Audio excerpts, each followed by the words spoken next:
Sorry sorry, என்ன மன்னிச்சிடுங்க, நான் தெரியாம பண்ணிட்டேன். ப்ளீஸ் குருடியா நீ? இந்த கிறுக்கி யார் உள்ள விட்டது? இந்த சூட்டோட வேல்யூ என்னன்னு உனக்கு தெரியுமா? 20 lakhs சூட் இது. சார் என்ன மன்னிச்சிடுங்க சார், எனக்கு எதுவுமே தெரியாது. நான் இப்பவே வெளியே போயிடுறேன். எங்க போற? உன்னை அவ்வளவு சீக்கிரம் நான் போக விட்டுருவேனா? இப்போ இந்த சூட்டுக்கு பதில் சொல்லு, இல்லனா ப்ளீஸ் சார்.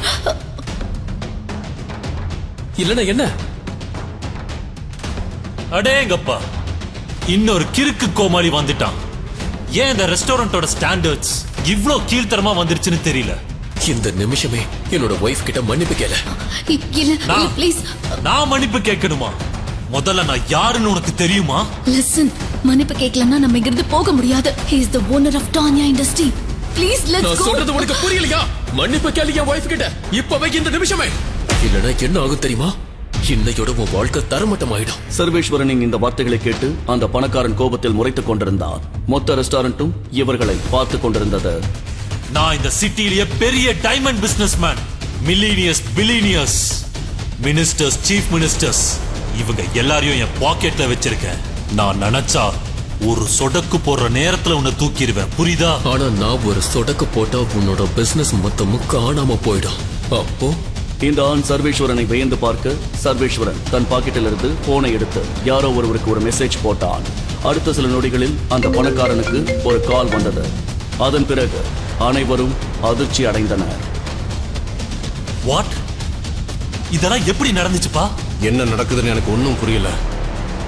பெரிய இடத்து பையன்கிட்ட ஓவரா வாய் விட்டியா? ஒழுங்கா இப்பவே அவங்கிட்ட மன்னிப்பு கேள, இல்லனா நாளைக்கு நம்ம நடு ரோட்டுக்கு வந்துருவோம்.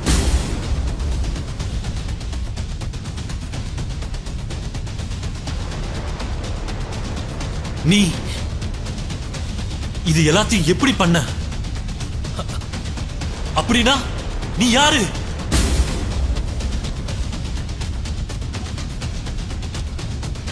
சர்வேஸ்வரன் ஒரு வீட்டோடு மாப்பிள்ளை. அவன் மாமியார் அவனை அனைத்து வேலைகளையும் செய்யும் ஒரு வேலைக்காரனாகவே நடத்தி வந்தாள்.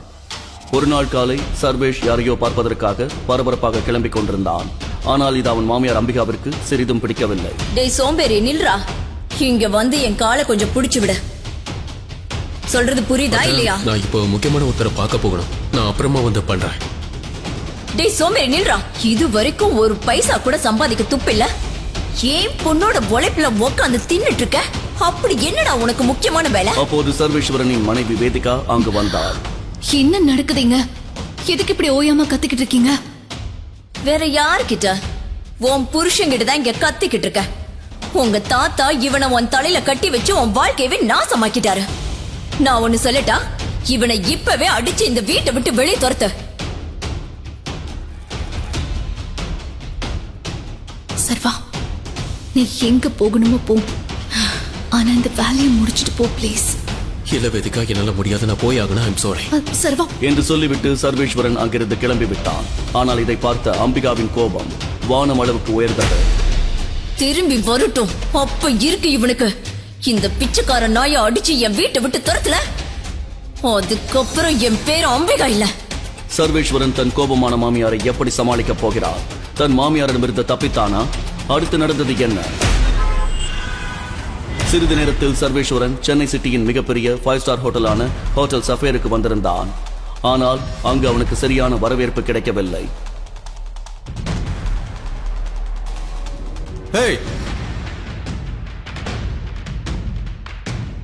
லோ கிளாஸ் பாக்கெட்ல 10 ரூபாய் கூட இல்லாம இந்த ஹோட்டலுக்கு சாப்பிட வந்துட்டியா? இந்த ஹோட்டல்ல நீ தண்ணி வாங்கணும்னா கூட உன்னோட வீட்டை வைக்கணும், புரியுதா? கிளம்புங்கிறது. சர்வேஸ்வரனின் செருப்பு அருந்திருந்தது, சட்டை கிழிந்திருந்தது. அதை பார்த்துதான் ஹோட்டல் கார்ட்ஸ் அவனை உள்ளே அனுமதிக்காமல் வெளியில் தடுத்தனர். ஹோட்டல் ஓனர் விக்ரம் சாரை பார்க்க வந்திருக்கேன். என்ன சொன்ன? விக்ரம் சாரை பார்க்க வந்திருக்கியா? நீ பார்க்க எப்படி இருக்க தெரியுமா? விக்ரம் சாரோட பாத்ரூம் கழுவுற ஆள் மாதிரி இருக்க, புரியுதா? பெருசா வந்துட்டான் விக்ரம் சாரை பார்க்கணும்னு. கிளம்புதல்ங்கிறது. செக்யூரிட்டி கார்ட்ஸ் சர்வேஷின் கையை பிடித்து இழுத்துச் செல்ல அங்கு அவனின் எக்ஸ் கேர்ள் ஃபிரெண்ட் வைஷ்ணவியும் அவளது நியூ பாய் ஃப்ரெண்டான ஆகாஷும் வந்தனர்.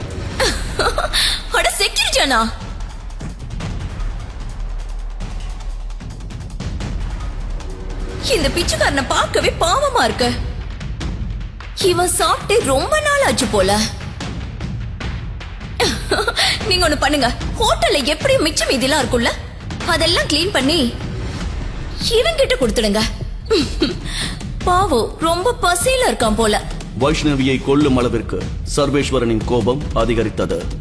இருந்தும் அதனை அடக்கிக் கொண்டு அமைதியாக நின்றான் சர்வேஷ். என்னால நம்பவே முடியல பேப். இந்த பிச்சைக்கார உன்னோட பாய் ஃப்ரெண்டா? ஆகாஷின் இந்த வார்த்தைகளை கேட்டு சர்வேஷால் தன் கோபத்தை கட்டுப்படுத்தவே முடியவில்லை. அடுத்து சர்வேஷ் பேசுவதற்குள் அங்கு ஒரு லக்ஸுரி கார் வந்து நின்றது.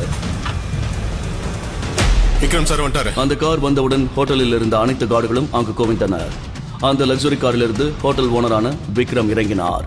இறங்கிய மறுநொடி விக்ரமின் பார்வை அங்கிருந்த கூட்டத்தின் மேற்பட்டது. அந்த கூட்டத்தை பற்றி செக்யூரிட்டியிடம் கேட்டார். ஹோட்டல் லாபியில் என்ன அவ்வளவு கூட்டம்? யாரோ ஒரு பிச்சைக்காரன் சார்.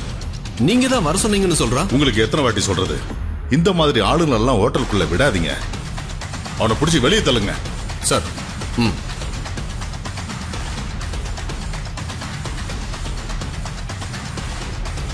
விக்ரமின் வார்த்தைகளை கேட்டு 4 செக்யூரிட்டி கார்டுகள் சர்வேஷை பிடித்து வெளியில் இழுத்து வந்தனர். அவனை விக்ரமின் முன் இழுத்துச் செல்லும் பொழுது விக்ரமின் பார்வை சர்வேஷின் கையில் அணிந்திருக்கும் மோதிரத்தின் மேல் பட்டது. அதற்கு பின் நடந்த சம்பவம் அங்கிருந்த அனைவரையுமே அதிர்ச்சியில் உறைய வைத்தது.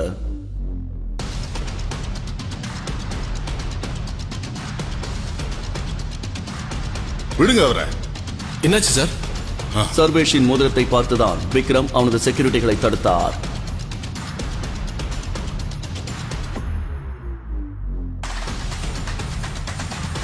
டைகர், அங்கேயே குரோர்பதி விக்ரம் சர்வேஷின் காலில் விழுந்தான்.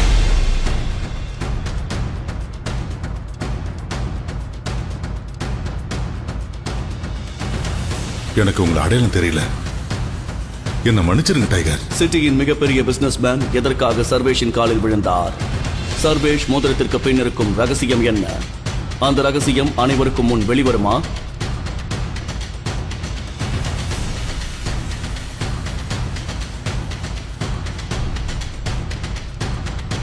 விக்ரமுடைய இந்த செயலை பற்றியோ தன் அடையாளத்தை பற்றியோ யாரிடமும் சொல்லவில்லை. மறுநாள் சர்வேஷ் வேதிகாவிற்கு லஞ்ச் கொடுப்பதற்காக அவளது ஆபீஸ்க்கு செல்ல ஆபீஸ் மிகவும் பரபரப்பாக காணப்பட்டது. அதை கவனித்துக் கொண்டே உள்ளே நுழைந்தவன் என்ட்ரன்ஸில் இருந்த டிவியில் பிரேக்கிங் நியூஸ் பார்த்தான். Breaking news. சிங் இண்டஸ்ட்ரீஸால இந்த டெண்டரை முடிக்க முடியுமா? சிங் இண்டஸ்ட்ரீஸ் ஷேர்ஸ் மார்க்கெட்டிங்ல மிகப்பெரிய டிஸ்கவுண்டுடன் வேதிகா குணசேகரன் தன் கம்பெனியை மீட்க போகிறாரா? Guys, the situation doesn't look good. நம்ம கிட்ட இப்ப டைம் இல்ல. சிங் இண்டஸ்ட்ரியை நாம ரிவைவ் பண்ணணும். கிஷோர் வேதிகாவின் ஃப்ரெண்ட் மற்றும் பிசினஸ் பார்ட்னர். வேதிகா தனது தாத்தா அதியமானின் அறிவுறுத்தலால் கம்பெனி பொறுப்பை முழுவதும் ஏற்றாள். அதன் பிறகு பார்ட்னராக வந்த அவளது தோழன் கிஷோர் அவளது லைஃப் பார்ட்னராக ஆசைப்பட்டான். ஆனால் அதற்கு முன்பே வேதிகாவை ஏதோ ஒரு மர்ம காரணத்திற்காக இந்த ஏழை டெலிவரி பாய் சர்வேஷுக்கு திருமணம் செய்து வைத்தார் அதியமான். வேதிகா மிகுந்த வேதனையுடன் இருக்கையில் அமர்ந்திருந்தாள். அப்போது அவளுக்கு அருகில் அமர்ந்திருந்த கம்பெனியின் சீஃப் பினான்சியல் ஆபீசர் கார்த்திக் பேசினான். வேதிகா, நமக்கு டெண்டர் கிடைக்காததுனால எல்லா இன்வெஸ்டர்ஸும் நம்மளை கைவிட்டுட்டாங்க. The balance sheet also doesn't look good. இப்படியே நம்ம கம்பெனி போயிட்டு இருந்துச்சுன்னா கண்டிப்பா திவால் ஆயிடும். Karthik, you know very well, இந்த கம்பெனி உருவாக்குறதுக்கு தாத்தா எவ்வளவோ ரத்தத்தை சிந்தி உழைச்சிருக்காரு. இத சும்மா அப்படியே விட்டுட்டு போனா எப்படி? நம்ம நாட்டுல மட்டும் இல்ல, வெளிநாட்டுலயும் Singh industries product value reach ஆயிருக்கு. ஒரே நிமிஷத்துல எல்லாம் முடிஞ்சு போயிடுமா? அப்படி நடக்கிறதுக்கு வாய்ப்பே கிடையாது. யாராவது ஏதாவது பண்ணுங்க. வேதிகா, உன் தாத்தா இருந்த சமயத்துல ரொம்ப ஸ்ட்ராங் லாயல் அசோசியேட்ஸ் நமக்கு இருந்தாங்க. பிரவீன் இன்ஸ்ட்ரக்ஷன் படி அவங்க கூட டீலிங்ஸ் நம்ம ஸ்டாப் பண்ணிட்டோம். ஆனா மெஜர் பத்தி ஐயோ ரவி சார், நாட் அகைன். இந்த நியூஸுக்கு அப்புறம் யாருமே நம்ம கிட்ட இன்வெஸ்ட் பண்றேன்னு வர மாட்டாங்க. That's not an answer. Karthik, let's see your plan. Besides, Ravikumar வேதிகாவின் தாத்தா அதியமான் காலத்திலிருந்து இந்த கம்பெனியில் வேலை செய்து வருகிறார். அதியமான் இருக்கும் பொழுது கம்பெனியில் எடுக்கும் முக்கிய முடிவுகளில் பெரும் பங்கு இவருக்கு இருந்தது. ஆனால் இப்பொழுது இவர் பெயருக்குத்தான் இந்த கம்பெனியில் அட்வைசராக பணிபுரிகிறார். Good morning miss rose. such a bright beautiful Monday. நீங்க எப்படி இருக்கீங்க? இன்னைக்கு ஆபீஸ் ஏன் ரொம்ப பரபரப்பா இருக்கு? என்னாச்சு? நீ எப்ப பாரு வேலைக்கார மாதிரி வீட்ல இருக்கிற வேலையை மட்டும் பாத்துக்கிட்டே இரு. நியூஸ் எல்லாம் ஏதாவது பாக்குறியா இல்லையா? நீ எவ்ளோ பெரிய இண்டஸ்ட்ரியலிஸ்டோட மருமகன். நீ பிசினஸ் பத்தி எல்லாம் தெரிஞ்சுக்கோ. பிசினஸ் பத்தி தெரிஞ்சுக்கிற அளவுக்கு என்ன ஆச்சு? பாரு, கவர்மெண்ட் டெண்டர் கிடைக்காதது சிங் இண்டஸ்ட்ரிக்கு பெரிய தாக்கத்தை ஏற்படுத்தியிருக்கு. வென்டிலேட்டருக்காக கிடைக்க இருந்த 200 கோடி ரூபாய் டெண்டர் கை மாறியது. அந்த டெண்டர் இப்போது அகுஜா கார்ப்பரேஷனுக்கு கிடைத்திருக்கிறது. Hello, yes ma'am, I will bring the files in your cabin right now. Miss Rose, Vedika எங்க? என்ன டிஸ்டர்ப் பண்ணாத. நான் இப்போ வேதிகா கிட்ட தான் போய்கிட்டு இருக்கேன். I need to meet her right now. Vedika எங்க மேம்? நீ இப்போ வீட்டுக்கு போ. நீங்க எங்க போறீங்க? கான்ஃபரன்ஸ் ரூமுக்கு. Thank you Miss Rose. Sarva வேண்டாம். வேதிகா, வேதிகா, நான் உன்கிட்ட ஒரு முக்கியமான விஷயத்தை பத்தி பேசணும். சர்வா இப்படி உள்ளே வருவதை பார்த்து அங்கிருந்த அனைவருமே அதிர்ச்சி அடைந்தனர். அங்கிருந்த அனைவருக்குமே சர்வேஷ் எந்த வேலைக்கும் போகாமல் வீட்டோடு மாப்பிள்ளையாக இருப்பது தெரியும். Sarvesh, get out. இப்ப முடியாது. வேதிகா, இந்த பிரச்சனை எல்லாத்துக்கும் நான் ஒரு முடிவு கட்டுறேன். என்கிட்ட ஒரு ஐடியா இருக்கு. எனக்கு ஒரு 5 minutes டைம் கொடு. சும்மா வெட்டி பேச்சுதான். ஒன்னு சொல்லு, கம்பெனி திவாலாக போறதுல இருந்து எப்படி காப்பாத்த போற? மிச்சம் இருக்கிற ஷேர்ஸை எப்படி கண்ட்ரோல் பண்ண போற சர்வேஷ்? வேதிகா, நான் ஒரு கம்பெனில ஷேர்ஸை பைபேக் பண்ணலான்னு இருக்கேன். Brilliant idea. உனக்கு என்ன தோணுது சர்வேஷ்? நாங்க இத பத்தி எல்லாம் யோசிக்கலனா? சர்வேஷ், நம்ம கிட்ட இப்ப ஃபண்ட்ஸ் எங்க இருக்கா? Yeah, right, okay. Let me make a call. இதனை கூறிவிட்டு சர்வேஷ் தனது போனில் ஒரு நம்பரை எடுத்து கால் செய்தான். அவன் போனில் பேசியதை கேட்டு வேதிகா மட்டுமல்ல, அனைவருமே அதிர்ச்சியில் உறைந்தனர். கார்த்திக்கும் கிஷோரும் வாயை பிளந்து சர்வேஷை பார்த்தனர். யா மிஸ்டர் ரத்னா, நான் சொல்றத கவனமா கேளு. Eigen private limited industry Singh இண்டஸ்ட்ரியில இப்போ உடனே 500 crores டிரான்ஸ்ஃபர் பண்ணணும். அப்புறம் இன்னொரு விஷயம், ஈகன் பிரைவேட் லிமிடெட் சிங் இண்டஸ்ட்ரீஸோட மெர்ஜ் ஆயிடுச்சுன்னு பப்ளிக்கா அனௌன்ஸ் பண்ணுங்க உடனே. அப்புறம் அகுஜா கார்ப்பரேஷன்ல எத்தனை ஷேர் இருக்கோ எல்லாத்தையும் வாங்கிடுங்க சீக்கிரம். ரவிக்குமார் சர்வேஷ் பேசியதை கேட்டு மகிழ்ச்சி அடைந்தார். ஆனால் வேதிகா சர்வேஷ் கோடிக்கணக்கில் பிசினஸ் பேசுவதை பார்த்து ஆச்சரியத்தில் உறைந்தாள். வீட்டோடு மாப்பிள்ளையாக இருக்கும் தன் கணவன் பெரிய கம்பெனியின் சிஇஓவை போல பிசினஸ் டீல் பேசி சிங் இண்டஸ்ட்ரியை எப்படி மெர்ஜ் செய்தான் என்று குழப்பத்தில் இருந்தாள். சர்வேஷ், யார் நீ? சிரித்துக்கொண்டே சர்வேஷ் வேதிகாவை பார்த்தான். ஆனால் அவளுக்கு பதில் ஏதும் அளிக்கவில்லை. ஏழை டெலிவரி பாய் சர்வேஷ் எப்படி திவாலாக இருந்த சிங் இண்டஸ்ட்ரிக்கு 500 கோடி ரூபாய் இன்வெஸ்ட் செய்ய வைத்தார். வேலைக்காரனை போல வீட்டோடு மாப்பிள்ளையாக இருக்கும் ஒருவன் எப்படி ஈகன் பிரைவேட் லிமிடெட் என்னும் மிகப்பெரிய கம்பெனியை சிங் இண்டஸ்ட்ரியோடு மெர்ஜ் செய்ய வைத்தார்.